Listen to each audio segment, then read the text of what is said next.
విశ్వగురు అయిన భారత్లో ప్రపంచ దేశాల విద్యార్థులు చదువుకుంటున్నారన్నారు మాజీ ఉపరాష్ట్రపతి వెంకయ్యనాయుడు. కేర్ షేర్ అనేది ఇండియా పద్ధతన్నారు. వసుదైక కుటుంబం భారత విధానమన్నారు. హైదరాబాద్ గచ్చిబౌలిలో సెల్యూటింగ్ అవర్ హీరోస్ కార్యక్రమంలో పాల్గొన్నారు వెంకయ్యనాయుడు. ఆపరేషన్ సింధూర్లో పాల్గొన్న త్రివిధ దళాలకు మద్దతుగా ఈ కార్యక్రమాన్ని నిర్వహించారు. ఆపరేషన్ సింధూర్లో భాగంగా భారత ఆర్మీ పాకిస్తాన్ భూభాగంలోకి వెళ్లి ఉగ్రవాదులను మట్టుబెట్టిందన్నారు. ఇండియా ఎకానమీ పెరిగిందన్నారు వెంకయ్య. ఈ కార్యక్రమంలో ఆర్మీ అధికారులు, డిఫెన్స్ మాజీ శాస్త్రవేత్తలు పాల్గొన్నారు.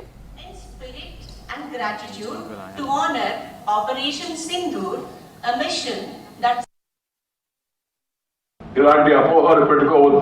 మరెవరో చెప్తున్నారు మా ఇండియా ఈ ఎకానమీ ఏముంది అండి, ఏముందనే సంగతి కొద్ది రోజులు తెలుస్తుంది, వాళ్ళకి కూడా అర్థం అవుతుంది. అర్థమైనా అర్థం కానట్టుగా నటించే వాళ్ళకి అర్థం చెప్పడం అంత సులభం కాదు. అది అర్థం అవుతుంది. భారతీయులందరూ మన సోదరులే. अलग भाषा अलग वेश फिर भी अपना एक देश, వివిధతా మే ఏకత భారత్ కా విశేషత అనే విషయాన్ని కూడా మనం దృష్టిలో పెట్టుకొని మనందరం మన యొక్క వ్యక్తిగత వ్యవహారాల్లో, దైనందిన వ్యవహారాల్లో అందరం కలిసికట్టుగా ఉండాలి. మన కుటుంబ వ్యవస్థను మనం పదిలపరుచుకోవాలి. కుటుంబ వ్యవస్థ అదేవిధంగా భారతీయ నాగరికతకు అది ఒక గొప్ప చిహ్నం. దేశమే ఒక కుటుంబం, మనందరం ఒక కుటుంబ సభ్యులు.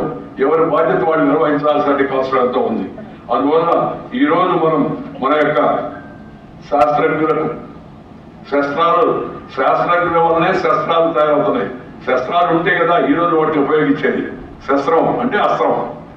ఈ శస్త్రాలు తయారు చేసే శాస్త్రజ్ఞులు ఎవరుతున్నారో వాళ్ళకు కూడా మనం సెల్యూట్ చేయాల్సిన అవసరం ఎంతో ఉంది, వందనం చేయాల్సిన అవసరం ఎంతో ఉంది.